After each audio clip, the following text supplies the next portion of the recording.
Sa nakaraan nating video natapos tayo kung saan ay pinagpapawisan na lang ang sect leader sa kanyang nakikita. Sa isip-isip ng ating bida ang 18 kagalang-galang na matandang tagapagturo ang tunay na lakas ng sekta ng walang kaluluwang mga immortal. Bawat isa sa kanila ay nasa antas ng dakilang pag-akyat. Sila ang minsang sumupil sa emperador demonyo ng hilagang dagat at nagwasak sa kulto ng demonyo sa timog na ilang. Pahabol pa ng ating bida, kilala sila bilang mga alamat na di matutumbasan sa silangang nasasakupan. Mungkahi ng ating bida habang nakatingin ayos lang, lintik, kalimutan na ang kalahating hakbang sa dakilang pag-akyat, ang mga tunay na cultivator ng dakilang pag-akyat ay mas nakakaakit ng di hamak. Matapos niyang tapusin ang kanyang misyon, si Ye Junlin ay bumalik sa dati niyang anyo at sinadyang pukawin ang galit ni Hong Chenny. Samantala, ibinunyag ni Hong Chenny ang kanyang pag-abot sa antas ng dakilang pag-akyat habang nakikipaglaban sa mga puwersa ng sekta ng mga immortal na may pakpak, ngunit habang siya'y nasa bingit na ng paghahari sa larangan ng digmaan, dumating ang 18 kagalang-galang na matatanda, at sa isang iglap, nalagay sa matinding panganib ang sekta ng dakilang langit. Mungkahi ng matandang lalaki ang pangalan pala ng matanda ay si Venerable Ling Feng ay nasa Peak Great Ascension Realm, walang kwentang basura. Ganap mong pinahiya ang Feathered Immortal Sect. Tugon ng matandang babae, ang matandang babae ay ang Venerable ng Golden Serpent Peak Great Ascension Realm. Ang pinakamakapangyarihang sekta sa silangang kaharian, ginawang katatawanan lang ng isang babae. Kung hindi pa kami mismo ang pumunta, hahayaan nyo na lang ba na pagtawanan kami ng buong mundo? Mungkahi ni Hong habang napapalibutan ng kanyang malakas niyang aura. At sino ka ba, matandang lalaki? Akala mo ba'y kaya mo akong turuan ng leksyon? At napapatanong na lang ang matandang Venerable ng Golden Serpent Peak Great Ascension Realm habang sumisigaw. Kung ano ang pinagsasalita ni Hong sa kanyang ang mga Feathered Immortal Sect Core Elders Early Great Ascension Realm. Mungkahi ng Elder Golden Serpent, wala nang kailangang pagtalunan pa sa isang tao na halos patay na, isang kalahating hakbang lamang na Great Ascension Cultivator. Akala niya kayang pigilan kami? Tugon ng kanyang kasamahan, tama nga, at si Ye Junlin, anong yabang, ipinapadala pa ang kanyang disipulo upang makipaglaban para sa kanya, ganito ba kababa ang tingin niya sa Feathered Immortal Sect? Pumatay muna ng babae, tingnan natin kung magpapatuloy pa siyang magpanggap na wala siyang pakialam. Tugon ni Hong habang sumisigaw sa mga Venerable, umalis ka, wala akong kinalaman sa kanya.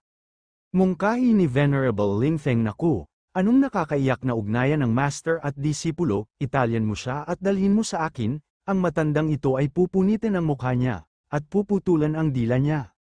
At agad nang sumugod ang mga elder patungo kay Hong. Brat, sa ilalim ng Asher Luan Palm ng Biner Abli itong matandang ito, walang bilang na mga kaluluwa ang naparusahan, ngayon, ikaw na ang susunod. Pahabol pa ng elder, kaya kung durugin ng 10 kayo-kayong mga mahinang nilalang sa isang pagbanggalang. Ang ulo mo ay magiging isang magandang handog para sa aking espada, isang divine sword spirit ang isisilang ngayon.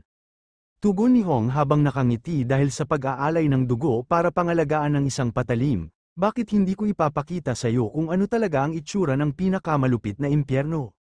Ang ibig sabihin ng pahayag na ito ay nagpapakita ng matinding galit at puot, na parang isang tao ay handang mag-alay ng buhay, dugo, para sa isang layunin o tunguhing makamtan. Pagkatapos, ito ay tinatapatan ng isang banta, kung saan ipapakita ang matinding galit na katumbas ng isang apoy mula sa impyerno, isang simbolo ng di mabilang na pighati at parusa na walang kapantay. Pahabol pa ni Hong habang naghahanda ng kanyang teknik. Ye Junlin, pagkatapos ko sa pagpaparami ng mga langgam, tingnan natin kung ano pang mga dahilan ang matitira para ipagpatuloy ang pag-iipon ng mga yaman. Kasunod makikita natin ang ginawang pag-atake ni Hong ay lumabas dito ang malaking imahe ng kamay at patungo ito sa mga elder. Mungkahi ng mga elder habang napahinto sa kanilang pag-atake patungo kay Hong. Imposible isang kalahating hakbang ng malaking pag-angat, ang aking Asher Luan Palm ay pinanday gamit ang kaluluwa ng isang sinaunang halimaw. Kasunod makikita natin ang mga elder ay tumilapon ito sa lakas ng pag-atake ni Hong sa kanila at papasigaw. Ang aking heaven-shattering sword, hindi ang demonyong apoy na ito, kinakalat nito ang aking sword spirit. Mungkahi ng Venerable isang kalahating hakbang ng malaking pag-angat, at pinabalik niya ang 3 Great Ascension Cultivators. Tugon ni Venerable na si Ling Feng, hindi ko akalain na makakakita ako ng ganitong klaseng dambuhalang henyo, sa ganitong liblib na lugar. Pahabol pa ng Venerable ng Golden Serpent, hindi pwedeng mabuhay ang batang ito, patayin siya, ngayon na. Kasunod nito ay agad nang umatake lahat ang Elder patungo kay Hong. At agad nang ginagamit ang kanilang mga teknik, ang kanilang mga teknik ay tinatawag na Monument Palm Strike, Star Plucking Mand, Dragon Slaying Arts, Soul Destroying Seal. Ang mga pahayag na ito ay tumutukoy sa mga malalakas at makapangyarihang teknik o galaw ng isang martial artist o kultibador, bawat isa ay may natatanging epekto at simbolismo. Ang Monument Palm Strike, isang malakas na hampas gamit ang kamay na kayang wasakin o magdulot ng matinding pinsala, katulad ng isang dambuhalang monumento na tinatamaan. At ang Star Plucking Mand, isang teknik na nagpapakita ng kakayahang kumuha ng mga bituin o malalaking bagay mula sa kalangitan, isang simbolo ng kakayahan ng tagapagsalita na kunin ang pinakamataas na puwersa o kayamanan mula sa kalikasan. At ang Dragon Slaying Arts, isang pamamaraan ng martial arts na ginagamit laban sa pinakamakapangyarihan o pinakamalalakas na kalaban, gaya ng isang dragon, na simbolo ng matinding lakas at kapangyarihan. Ipinapakita nito ang kahusayan sa pakikipaglaban at pagsupil sa malalaking nilalang. At ang Soul Destroying Seal, isang teknik na hindi lamang pisikal, kundi pati na rin espiritual ang epekto. Ito ay may kakayahang sirain ang kaluluwa ng kalaban, hindi lamang ang katawan, at magdulot ng malupit na kapahamakan. At kasunod nito ay ginamit na rin ni Hong ang pinakamalakas niyang teknik na tinatawag na Inferno Dragon Flames, isang teknik na naglalaman ng matinding apoy na may kapangyarihan ng isang dragon. Ang Inferno Dragon Flames ay isang kakayahang naglalabas ng apoy na kasing lakas ng isang dragon, na sumasalamin sa hindi matitinag na lakas at galit. Ito ay isang pag-atake na may kakayahang magdulot ng malupit na pinsala, may elementong apoy at mas mataas na antas ng puwersa, katulad ng isang inferno o malaking sunog na sumisira sa lahat ng daraanan nito. At nagulat na lang ang mga Elder at pinagpapawisan sa teknik ni Hong. At makikita natin ang mga Elder ay napapaiwas na lang ito sa teknik ni Hong dahil tila bang may sariling buhay ang teknik ni Hong. Mungkahi ng sect leader habang nakatingin ito sa direction patungo sa pinaglabanan nila Hong. Hindi ko akalain na si Hong Chenny ay kayang makipaglaban laban sa ganitong karaming mga Elder. Tugon ni Zhao, pero ang kanyang mga apoy, unti-unti itong humihina. Hindi na niya kayang magtagal pa. Ang pahayag na ito ay nagpapakita ng malalim na pagkaalala at pagtataya sa sitwasyon ni Hong Chenny. Ipinapahiwatig nito na malapit nang maubos ang kanyang lakas at hindi na niya kayang magpatuloy sa laban, lalo na't ang kanyang mga apoy ay humihina na, ang tensyon ay tumataas, at ang panganib ng pagkatalo ay nagiging mas malapit sa kabila ng kanyang tapang at lakas. Kung hindi niya maiiwasan ang susunod na atake, mahahati siya sa gitna. Kasunod nito ay ginamit ni Hong habang ang buo niyang lakas. Ang tawag pala sa ginamit ni Hong na malakas na teknik ay ang Silent Extinction Flame Go, isang teknik na malupit at tahimik ngunit may kakayahang magdulot ng kamatayan at pagkawasak. Ang Silent Extinction Flame Go ay naglalarawan ng isang apoy na hindi nakikita o hindi naririnig, ngunit may nakamamatay na kapangyarihan. Ang Silent ay nagpapahiwatig ng isang lihim na pag-atake, kaya't mahirap itong iwasan o maramdaman hanggang huli na. Ang Silent ay nagpapahiwatig ng isang lihim na pag-atake, kaya't mahirap itong iwasan o maramdaman hanggang huli na. Ang Extinction ay sumisimbolo ng ganap na pagkawasak o paglipol ng kalaban, at Flame ay ang elemento ng apoy na may kakayahang magdulot ng matinding pinsala. Ang pahayag ay nagpapakita ng isang napakabigat na atake, kung saan ang kalaban ay maaaring masaktan ng hindi inaasahan, at tiyak na magdudulot ng isang malupit na kapalaran. Kasunod makikita natin ang mga pag-atake ng mga Elder ay madali lang napawalang bisa ni Hong at nilamunan nito ang kanilang pag-atake.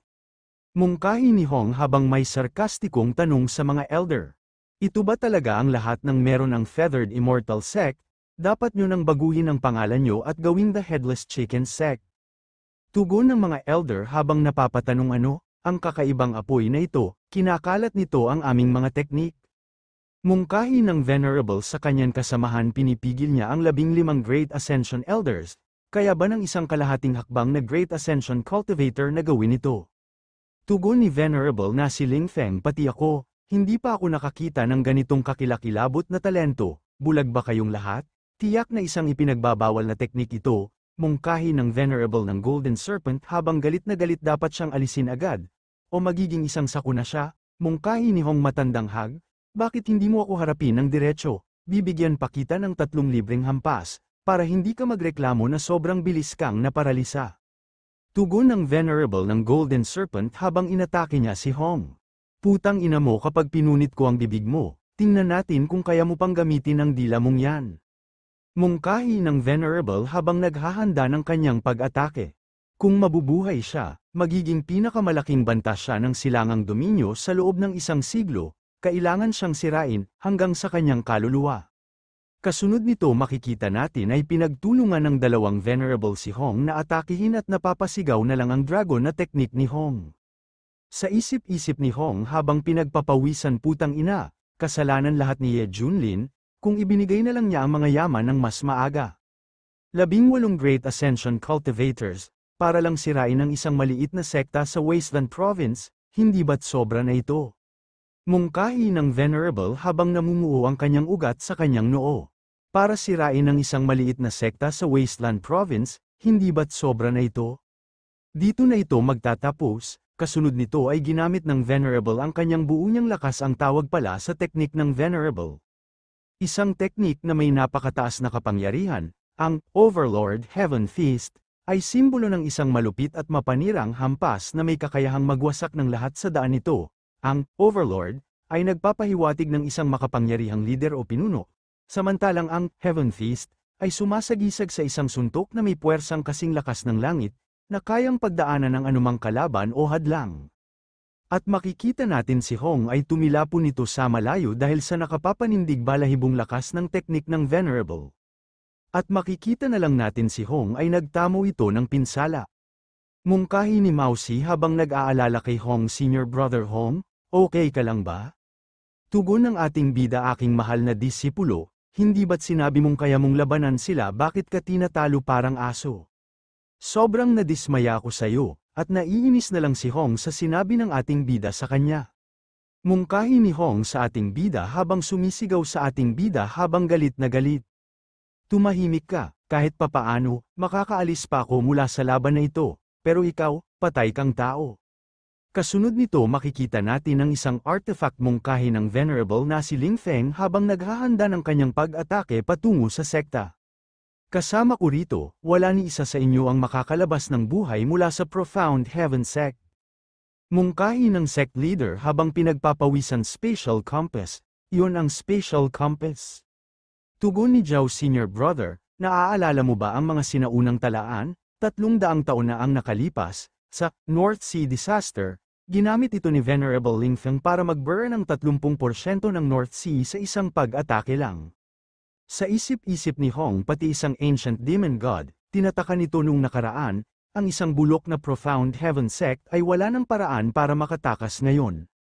Putang ina, talagang mamamatay ba ako kasama ng mga insekto? Tanong ng sect leader habang nakatingin ito sa ating bida habang kumakain lang ito. Bakit tila relax pa rin si Junior Brother Ye at natutulala na lang si Hong? Ano? Kumakain ka sa ganitong oras mungkahi ng ating bida habang pinapagpag ang dumi sa kanyang palad. Mausi, ang pagluluto mo ay talagang kamangha-mangha, sa susunod, gusto kong matikman ang honey glazed na lasa. Tanong ni Mausi sa ating bida master, magkakaroon pa ba tayo ng susunod na pagkakataon? Tugon ng ating bida kay Mausi syempre kasunod nito makikita natin ang ating bida ay humarap na ito sa mga Venerable habang napalibutan ng kanyang aura. Mungkahi ng Venerable sa ating bida habang nanlilisik ang kanyang mga mata. Ye Junlin, sa wakas, nagpasya ka ring magpakita. Tanong ng ating bida habang nakangiti ginawa mong punching bag ang disipulo mo, bilang kanyang master, hindi mo ba naiisip na dapat kang makialam? Pahabol pa ng ating bida nakatakda na ang kapalaran mo, babalatan kita ng buhay, lulurayin ka piraso-piraso, at dudurugin hanggang maging alikabok. Mungkahi ni Venerable na si Ling Feng habang sumisigaw sa kanyang kasamahan. Nagpakita na si Ye Junlin, ano pang hinihintay nyo, pabagsakin siya. Tugon ng Venerable ng Golden Serpent ayon sa mga ulat, nasa body integration realm lang daw siya. Pero kung ganito kalakas ang disipulo niya, baka may tinatago pa siyang higit pa roon. Kasunod makikita natin ay agad nang sumugod ang mga Hangul patungo sa ating bida, ngunit ang ating bida ay kalmado lang ito habang napalibutan ng kanyang malakas na aura. At kaagad na rin inactivated ng ating bida ang kanyang inside eye para tignan ang mga cultivation nga mga Hangul. At inabisuhan ang ating bida ng system ding, nakaharap ng host ang isang kalaban sa Great Ascension Realm, ina-activate ang Strength Through Adversity, passive ability, ang host ay ngayon nasa mid-stage Great Ascension Realm na.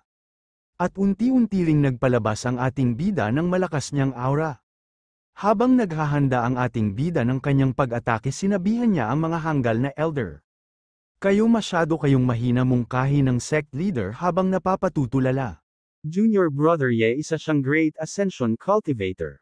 Ibig sabihin, may nakatagong halimaw na pala tayo sa sekta simula't simula pa.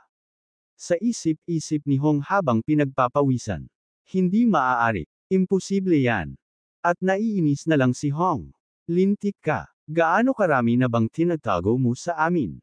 Patas pa ba to, isang Great Ascension Cultivator? Great Ascension ka na pala simula't simula pa lang. Tanong ng ating bida habang nagpapalabas ng malakas niyang aura. Hindi yan ang inaasahan mo. Ano mungkahi ng Venerable ng Golden Serpent?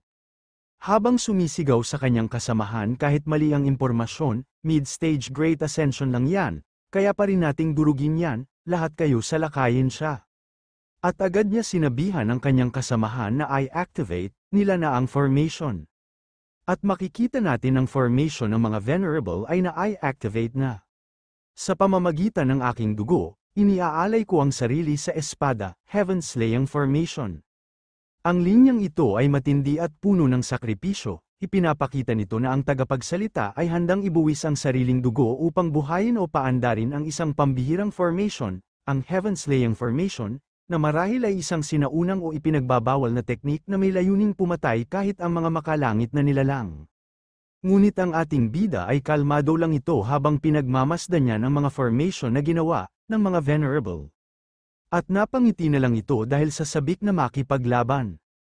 Kasunod nito makikita natin ang maraming espada patungo sa ating bida, ngunit ang ating bida ay kalmado lang katulad ng dati at napapalibutan ito ng malakas niyang aura. Mungkahi ng sect leader habang pinagpapawisan, bakit hindi lumalaban si Junior Brother Ye? Ang 15 Heavens Execution Sword Formation ay kayang talunin kahit ang isang Peak Great Ascension Cultivator. Sa isip-isip ni Hong, anong ginagawa ng guy na to, sumuko na ba siya? Mungkahi ng ating bida, sabay tanong yan lang, hindi mo man lang matamaan ang isang hibla ng buhok ko. Ang Undying Tyrant Body Technique ay talagang kamangha-mangha, kaya kung tiisin ang mga atake mula sa maraming Great Ascension na kalaban, ay imposible, kahit ang mga Peak Great Ascension experts ay nahihirapan laban sa 15 Heavens Execution Sword Formation, at pero, mungkahi ng Elder, paano kaya ng isang mid-stage Great Ascension Cultivator na tanggapin ang ataking ito ng harapan? At makikita natin si Hong ay nanggagalaiti na lang ito sa inis. Tulad ng inaasahan, tiyak na may nakatagong napakalupit na pagkakataon nitong guy na to, kailangan ko yang nakawin. Mungkahi ng Elder habang nasa harapan na yan ang ating bida habang pinagpapawisan, sabay tanong, ikaw hindi ka mid-stage Great Ascension Cultivator, sino ka ba talaga? Tugon ng ating bida habang madaling lang pinaslang niya ang Elder. Bakit ang patay na tao ay nagsasalita pa? Kasunod ay agad nang sinimulan ng ating bida paslangin ang mga Elder. Mungkahi ng mga Elder, ang katawan niya ay sobrang nakakatakot, tumakbo na tayo. Mga Great Elders, please iligtas niyo kami. Ang mga Great Elders, na karaniwang mga pinakamalakas sa sekta, ay tinawag para magpakita ng kanilang kapangyarihan, dahil sa matinding takot na sila mismo ay hindi kayang humarap sa laban. At makikita natin ang ating bida ay pasugad na ito patungo sa Elder habang nanlilisik ang kanyang mga mata. Kasunod nito ay nagkaroon nito ng malakas na pagsabog ang nangyari dahil sa lakas ng pag-atake. At makikita natin na hinaranggan ng Venerable ang pag-atake ng ating bida, at makikita natin ay nagkaroon nito ng imahe ang aura ng Venerable ng Tiger. At agad din nagpasalamat ang mga Elder sa Venerable sa pagsagip nito sa kanila, ngunit ang Venerable tahimik lang ito. Mungkahi ng ating bida sa Venerable, hindi masama, mabigat ang suntok na yun, pero nanatili ka pa ring matatag. Pahabol pa ng ating bida habang nakangiti, tingnan natin kung gaano katatagal. Sa isip-isip ng Venerable habang pinagpapawisan ang espesyalidad ko ay body refinement, at may beast soul imprint pa akong nagpapalakas sa akin, pero halos nabasag ako sa suntok na yun. Kung tamaan pa ako ulit, baka hindi ko na kayanin manatiling nakatayo kasunod nito ay makikita natin ang Venerable ng Golden Serpent ay agad na ring umatake patungo sa ating bida. Mungkahi ng ating bida ang matandang babaeng ito ay nais na gusto ring makisaya. Mungkahi ng Venerable ng Golden Serpent, hindi ko matatanggap na kaya mong tiisin ang mga atake ng 3 Peak Great Ascension Cultivators. At agad din umatake si Venerable Lingfeng patungo sa ating bida, ngunit ang ating bida ay kalmado lang ito. Ang tawag pala sa teknik ng Venerable na si Lingfeng ay Chaotic Breath Destruction. Ang Chaotic Breath Destruction ay isang makapangyarihang teknik na tila gumagamit ng magulong enerhiya o espiritual na lakas na hindi matatag, ngunit lubhang mapanira. Mungkahi ng Venerable habang naghahanda ng kanyang pag-atake patungo sa ating bida. Pilosopong bata, tingnan natin kung kaya mo pang tiisin ang isa pa sa mga teknik namin. At makikita natin sa lakas ng teknik ng Venerable, ay nagkaroon ito ng malakas na liwanag at bugso. Ngunit ang ating bida ay kalmado lang ito habang nakangiti. At agad din sinabihan ng ating bida ng system na tukoy, ang host ay nakaharap ng mga kalabang nasa late stage Great Ascension. Ina-activate ang Strength Through Adversity, passive ability, ang host ay ngayon ay umangat na sa Peak Great Ascension Realm. Mungkahi ng mga Venerable habang nakatingin ito sa ating bida at makikita natin ang ating bida ay nagpalabas ito ng nakakatakot niyang aura. Ano, imposible, ang kanyang cultivation, mali ang intel ng sekta, si Ye Junlin pala ay isang Peak Great Ascension Cultivator. Masama ito, nilinlang tayong lahat, mungkahi ng ating bida habang napapalibutan ng nakapapanindig balahibong niyang aura sa mga Venerable. Dahil binigyan niyo ako ng mga napakagandang atake, hayaan niyong ibalik ko ang pabor. At makikita natin ang mga Venerable ay napapasalag na lang ito sa nakapapanindig balahibong ng ating bida na aura. Mungkahi ng Venerable ng Golden Serpent sa kanyang kasamahan. Wala na kaming ibang choice kundi ang i-activate ang Forbidden Secret Art ng sekta. Tugon ng Venerable sang-ayon, pahabol pa ni Venerable na si Lingfeng. Ang labang ito ay magtatakda ng karangalan ng Feathered Immortal Sect. Hindi tayo pwedeng matalo, mungkahi ng mga Venerable habang ginamit nila na ang buo nilang lakas. Ye Junlin, pinipilit mong gamitin ang mga teknik ng aming founding ancestor ng sekta, dapat ay magpasalamat ka na mamamatay ka sa kamay nito. At makikita natin ang mga Venerable ay nagkaroon ito ng mga marka sa kanilang mga muka. Mungkahi ng mga Elder ang legendary Feathered Immortal Sect's exclusive secret art, Immortal Dao Imprint. Ang teknik na yun ay nilikha mismo ng founder ng sekta, ito ang pundasyon ng pagkatao ng Feathered Immortal Sect. Ang mga mag-a-activate nito, ay makakamtan pansamantalang kapangyarihan na malapit sa Void Immortal Realm, sigurado ng patay si Ye Junlin. Ngunit ang ating bida ay kalmado lang ito habang may seryosong ekspresyon sa kanyang mga muka. Sa isip-isip ni Hong habang nanginginig sa takot. Ang teknik na ito, kasing misteryoso ng mga ginagamit ng mga malaking sekta sa Central Domain. Mungkahi ng sect leader habang pinagpapawisan isa na namang makapangyarihang teknik, ilan ba ang teknik na mayroon ang Feathered Immortal Sect? Junior Brother Ye, mag-ingat ka. Mungkahi ng Venerable sa kanyang kasamahan, so ito pala ang kapangyarihan ng kanilang secret art, ramdam ko ang buong katawan ko na punong-puno ng walang katapusang lakas. Tugon ni Venerable na si Lingfeng, wala na tayong oras, alam niyo ang presyo ng pagpapanatili ng teknik na ito, wala nang atrasan ngayon. Basta't mapatay ko ang sekta na ito, wala akong pakialam kahit mapinsala ko ang sarili kong pundasyon. Ang tawag pala sa ginamit ng mga Venerable na teknik ay ang Great Annihilation Technique, sabay mungkahi sa ating bida na katapusan niya na ito. Ang paggamit ng Great Annihilation Technique ay isang ultimate move, na may layuning lipulin ang lahat ng kalaban sa isang malupit na atake. Kasunod nito makikita natin ay nagkaroon ito ng malakas na liwanag, sa lakas ng liwanag ay halos di makita ang paligid. Mungkahi ng ating bida ngayon, ito na talaga ang nagsisimulang maging interesante. At agad na ring ginamit ng ating bida ang makapananindig niyang balahibong na teknik. Ang tinawag na Celestial Emperor Manifestation, at nagkaroon ito ng malaking imahe ng Emperor. At tinawag ng ating bida na mga langgam ang mga venerable habang nagpakawala ng kanyang pag-atake patungo sa mga hanggal na mga venerable. Sa isip-isip ni Hong habang gulat na gulat at pinagpapawisan. Iyon ang parehong pagpapakita mula sa lihim na kaharian, siya talaga yun. Ang pressure na to, mas nakakatakot pa kaysa sa mga sinaunang Diyos-demonyo mula sa kailaliman. Paliwanag nag-venerable na si Ling Feng sa kanyang kasamahan na venerable. Ito ay, ang sining ng banal na pagpapakita, mungkahi ng ating bida. Tumutok kayong mabuti, dito na talaga magsisimula ang tunay na laban. Tugon ng venerable ng Golden Serpent sa ating bida, tinatakot mo ko, matagal na akong matanda, lahat ng klase ng halimaw, naranasan ko na. At napapaisip na lang ang ating bida saglit at makikita natin ang venerable ng Golden Serpent inatake ito ng ating bida hindi ito nakapalag sa bilis ng pag-atake ng ating bida at nabutas na lang ang kanyang katawan at napasigaw na lang ito at mabilis itong binawian ng buhay. Ang ginamit pala na teknik ng ating bida ang tinawag na ang Heaven Severing Finger o daliring pumapatid ng langit ay isang teknik may matinding kapangyarihan, sapat para punitin ang langit. Isang metaphor ang karaniwang ginagamit sa cultivation world upang ipahiwatig na ang teknik ay lumalampas sa hangganan ng mortal na kapangyarihan. Mungkahi ng ating bida habang naghahanda ng kanyang pag-atake patungo sa mga elder.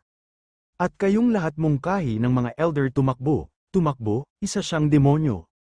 Nagsinungaling sa atin ang sekta ng makalangit na may mga pakpak, siya'y tiyak na isang halimaw na muling isinilang mula sa walang hanggang imortalidad.